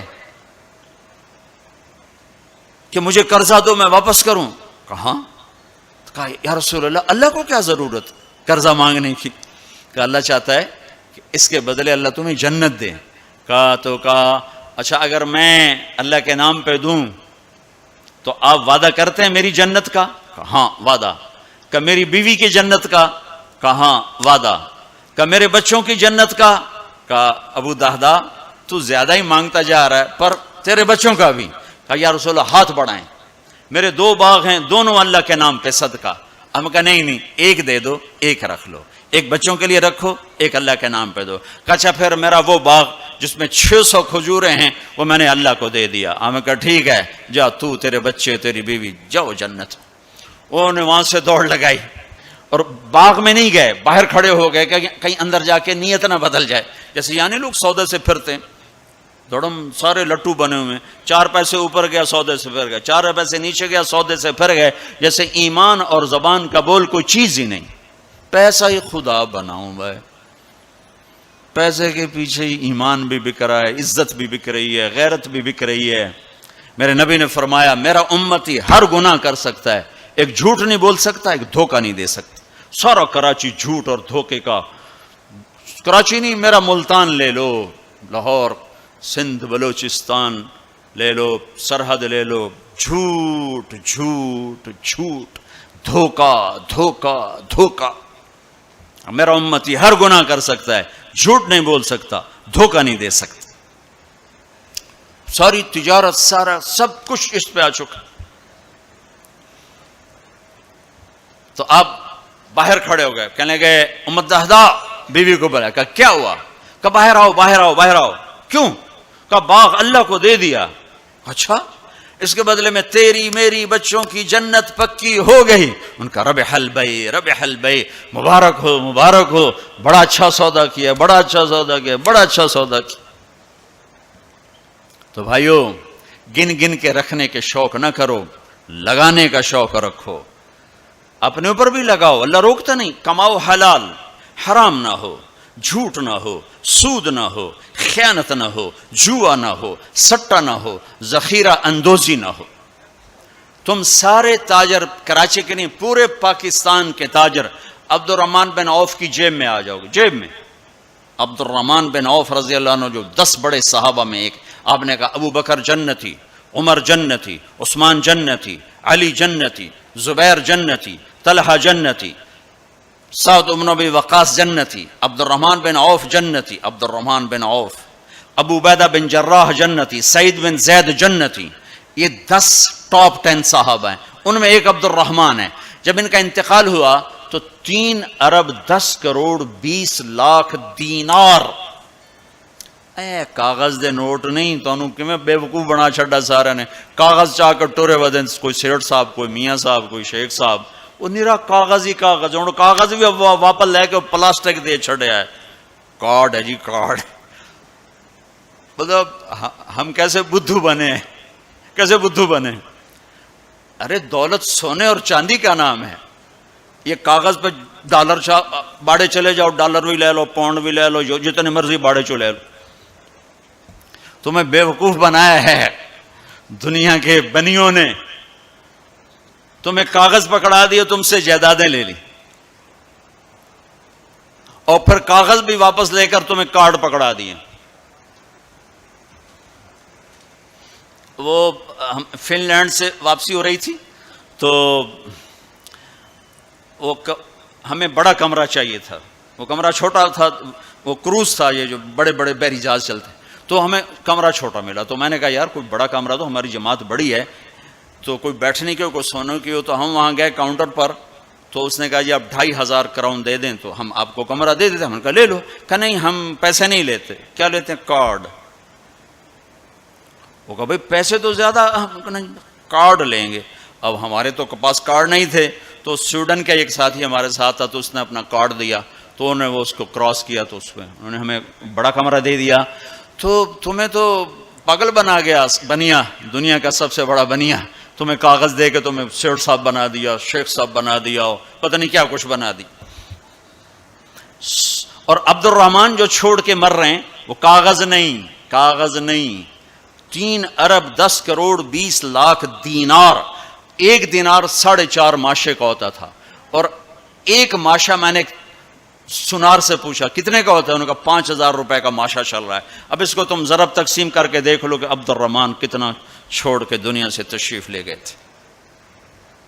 ہم نے کہا عبد الرحمن تاجر الرحمن، عبد الرحمن یہ رحمان کا تاجر ہے، رحمان کا تاجر ہے۔ اتنی بڑی تجارت کی کا میری تجارت کے 4 اصول تھے، اب میں تاجر بھی ہوں گے بڑے بڑے. میری تجارت کے 4 اصول رہے. کبھی ادھار نہیں خریدا. نمبر 1، تمہاری ساری مارکیٹ نکل گئی، اس پہلی شرط ہی ساری مارکیٹ آؤٹ ہو گئی. کبھی ادھار نہیں بیچا، جڑے 2-4 رہ گئے وہ بھی بچوں نکل گئے. کبھی ادھار نہیں خریدا، کبھی ادھار نہیں بیچا. جس نے ادھار خریدا بھی ہو اور ادھار بیچا بھی ہو، ان کو دی رات نہیں لا سکتی. لین والے سر تے چڑھے ہوں، دیون والے لکے ہوئے ہیں، کدے جاوے؟ نہ بیوی اچھی لگے نہ بچے اچھے لگے. تو جس نے نقد خریدا نقد بیچا ہو تو آرام نال ستا بوجھے پیسے بوجھے چین کسی کو نہ لونا نہ دیونا. تو میں نے کبھی ادھار نہیں خریدا، میں نے کبھی ادھار نہیں بیچا، میں نے کبھی سٹاک نہیں کیا. میں نے زندگی بھر کبھی سٹاک نہیں کیا کہ بڑھ جائے پروفٹ تو پھر بیچوں، جب پروفٹ ملا فوراً بیچ دیا. میں نے کبھی سودے کا عیب نہیں چھپایا، میں نے کبھی سودے کا عیب نہیں چھپایا. میرا ایک عزیز کہنے لگا جی مجھے یہ وہ کپڑا مارکیٹ فیصل آباد میں کسی تاجر سے میری بات کرا دے، میں ذرا کپڑے کا کام سیکھ لوں. میں نے ایک سے کہہ دیا، اس نے کہا جی بھیج دو. ہفتے بعد وہ بچہ واپس آیا. اس بچے کے 4 مہینے تبلیغ میں لگے ہوئے تھے. میں نے کہا واپس کیوں آ گئے ہیں؟ اگر جو تھا پہلا کام میں سکھائیں دن کہ عیب لکاونا کیویں، پہلے یہ سکھاتے ہیں کہ عیب چھپانا کیسے. میں کہا چنگا کیتا ہی واپس آ. تو عبد الرحمن جیسے تاجر بنو. ادھار نہیں، ادھار لینا منع نہیں ہے، ادھار دینا منع نہیں ہے. ہاں چین سکون کے لیے، تاکہ تانوں گولیاں نہ کھاونیاں پڑ. نیندراں چڑیاں کتھے رہ گئیاں. ایک اربوں پتی آدمی کی بیگم کا فون ہے، مولانا میں دنیا کی بدقسمت ترین عورت ہوں. میں نے کہا کیا ہوا؟ ساری رات نیند نہیں آتی، ساری رات نیند نہیں آتی. اپنی تجارت میں کسی کا حق نہ مارو، کسی سے جھوٹ نہ بولو، وعدہ کر کے زبان سے نہ پھرو، وعدہ کر کے زبان سے نہ پھرو. اپنے سودے میں کو ہیرا پھیری نہ کرو. اس میں کچھ مسئلہ ہے تو بتاؤ. یہ ایک تاجر میرا یہ بیان سن رہا تھا، یہ گاڑیوں کا، پشاور کا تھا، بیان کہیں اور ہو رہا تھا. ہماری جماعت گئی پشاور، تو اس کا سب سے بڑا شو روم ہے پشاور میں. تو مجھے لے گیا، تو ایک گاڑی کھڑی تھی ٹویوٹا. کہنے لگا مولانا یہ گاڑی آپ کی وجہ سے 1 سال ہوا ہے نہیں بکی. میری وجہ سے؟ میں تو آج پہلی بار آیا. کہ آپ کا بیان سنا تھا کہ سودے کا عیب بتاؤ. تو یہ گاڑی اتارتے ہوئے، نئی گاڑیاں بیچتا ہے، پرانی نئی گاڑی کا. بعض گاڑیاں جب اتار رہے ہوتے ہیں تو کہیں نہ کہیں سے لگ جاتی ہیں، پھر ہم اس کو پینٹ پونٹ کر کے کہتے ہیں بالکل فریش ہے. تو یہ گاڑی لگ گئی تھی. تو اب جو آتا ہے میں اس کو بتاتا ہوں یہاں سے لگی تھی، ہم نے پینٹ کیا، کہتے چھوڑو سن ہور دے ہو. کہ 1 سال ہو گیا. میں کہا چل میں خریدار ہوں مجھے دے. کہ نہیں تیرے سے میں نہیں ڈالتا. تو ہماری جماعت وہیں تھی. 1 ہفتہ نہیں گزرا تھا کہ اس کا فون آیا کہ وہ میری گاڑی بک گئی. اتنا ہی اللہ دیکھتا ہے، تھوڑا سا دیکھتا ہے بھائی کچا ہے کہ پکا ہے. تو صرف حج کر کے گناہ نہ بخشواؤ، سچی تجارت کر کے گناہ بخشواؤ. میرے نبی کا فرمان ہے جو صبح سے شام تک بچوں کو حلال کمانے کے لیے تھکتا ہے اور تھک کے شام کو گھر جاتا ہے، اس کے اس دن کے سارے گناہ معاف ہو جاتے. تو بھائیو بہنوں، دین کا دوسرا حصہ ہے اللہ کے بندوں کے ساتھ حسن سلوک، ماں باپ کے ساتھ، بیوی کا خامند کے ساتھ، خامند کا بیوی کے ساتھ. اس زبان نے وہ آگ لگائی ہے کہ پوری دنیا میں جو آگ زبان نے لگائی ہے اتنی پیٹرول اور گیس سے بھی آگ نہیں لگتی. تو میں آپ سب سے اخلاق کے معاملے میں ایک بات، اس زبان کی حفاظت کرو. اس سے جھوٹ نکال دو، غیبت نکال دو، گالی نکال دو، دل آزاری نکال دو، دل شکنی نکال دو. جو کر جائیں سہ جاؤ، چپ کر جاؤ، پی جاؤ. میرے رب کی قسم، بڑے بڑے ولی ابدال تمہاری گرد کو نہیں پکڑ سکے. جس نے زبان کی حفاظت کی اسے کوئی پکڑ نہیں سکتا، وہ اتنی تیز رفتاری سے نکلے. تو یہ پوری زندگی میں نے بیان کی ہے مختصر وقت میں. صرف حج نہیں میرے سامنے موضوع، یہ ساری چیزیں ہماری زندگی کے ضروری فیکٹر ہیں. اور آخری جو میں اخلاق بتا رہا ہوں، حقوق العباد بتا رہا ہوں، یہ بڑا خوفناک چیپٹر ہے. اللہ سے معاملہ کچھ گنجائش ہے چونکہ اللہ سخی ہے، لیکن لوگوں سے معاملہ پڑا تو کم بڑا کھو جائے گا. اس لیے اللہ تعالیٰ فرمائے گا یہ معاف کرے تو میں کر دیتا ہوں، یہ نہ کرے تو میں نہیں کرتا، تو پھر کیا کریں گے؟ آپ نے فرمایا میری امت کا سب سے غریب آدمی کون ہے؟ کہا جی جس کے پاس پیسے نہ ہو. کا نہیں، میری امت کا غریب وہ ہے جو قیامت کے دن بڑے بڑے عمل لے کر آئے گا، حج، نماز، روزہ، زکوٰۃ، جہاد، تبلیغ، ذکر، تلاوت، پتہ نہیں کیا کچھ، لیکن حقوق العباد برباد کیے ہوں گے. کسی کو گالی دی، کسی کو تھپڑ مارا، کسی کی زمین دبائی، کسی کا گھر دبایا، کسی کے خلاف جھوٹا کیس کیا، جھوٹی گواہی دی، نوکر کو مارا، نوکرانی کو مارا. وہ سارے آ جائیں گے، یا اللہ ہمارا حق، کہہ گے اتنی نمازیں دے دو، اتنے روزے دے دو، اتنے عمرے دے دو، اتنے حج دے دو، اتنا ذکر دے دو، اتنی تلاوت دے دو. وہ مائنس ہوتے ہوتے ہوتے ہوتے ہوتے وہ زیرو ہو جائے گا. ابھی حقدار باقی ہوں گے، تو پھر اللہ تعالیٰ فرمائے گا ان کے گناہ اس کے سر پہ ڈالو. ساری زندگی زنا نہیں کیا اور لوگوں کے زنا سر پہ پڑ رہے، ساری زندگی شراب نہیں پی، لوگوں کی شراب سر پہ پڑ رہے، ساری زندگی جوا نہیں کھیلا، لوگوں کے جوئے سر پہ پڑ رہے. اور آپ نے فرمایا کہ ساری زندگی کی عبادتیں کھو کر اور لوگوں کے گناہ سر پہ لے کر یہ جہنم میں جا کے گرے گا. یہ میری امت کا غریب ہے. تو اپنے اخلاق بھی بھائیو بہنوں ٹھیک کرو، اور یہ ایک زبان ٹھیک کر لو تو سارے اخلاق ٹھیک ہو جائیں. میرے نبی نے فرمایا معاذ تمہیں سارے دین کا خلاصہ بتاؤں؟ کہا جی کیا؟ مجھے دیکھنا، پچھلے بھی ذرا نظر اٹھا کے مجھے دیکھنا. معاذ تمہیں سارے دین کا خلاصہ بتاؤں؟ انہوں نے کہا جی کیا تھا؟ آپ نے کہا یہ ہے. تم بھی دیکھ لو بھائی،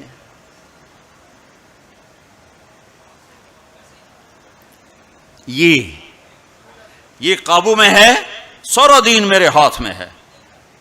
یہ قابو میں نہیں ہے تو ہر شے ہاتھ سے جا رہی ہے، جا رہی ہے، جا رہی ہے، جا رہی ہے. لہذا سہنا سیکھو، سہنا سیکھو. گھر ٹوٹ رہے ہیں، طلاقوں کی ریشو بڑھ رہی ہے کہ سہنا نہیں سکھایا ماں باپ نے. سہ جانا. ہیرا کوئلہ ہی تو ہوتا ہے، وہ ہیرا کیسے بن جاتا ہے؟ وہ سہتے سہتے سہتے سہتے جب حد کر دیتا ہے تو اللہ اسے ہیرا بنا کے ماتھے کا زیور بنا دیتا. تو سہنا سیکھو، برداشت کرنا سیکھو. اپنے بچوں کو سکھاؤ، خاص طور پر بیٹیوں کو سکھاؤ کہ ہمارا سسرال 100% ظالم معاشرہ ہے. میں بڑے درد سے یہ بات کہہ رہا ہوں کہ چاہے وہ دیندار لوگ ہیں چاہے دنیا دار لوگ ہیں، سسرال کا ظلم ایک عجب داستان.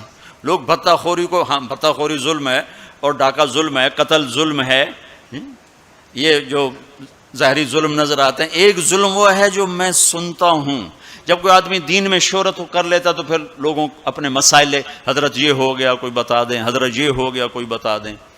تو بچیوں کے آنسو اور ان کی ہچکیاں سن سن میرا تو کلیجہ ہی جل کے رہ گیا کہ جو سسرال میں ظلم ہو رہا ہے اسے کہاں سے تولو گے. ایک عورت جب ماں ہوتی ہے تو ایک سراپا رحمت ہوتی ہے، وہی عورت جب ساس بنتی ہے تو سر سے لے کر پاؤں تک وہ ایک آگ بن جاتی ہے، پتہ نہیں کیوں.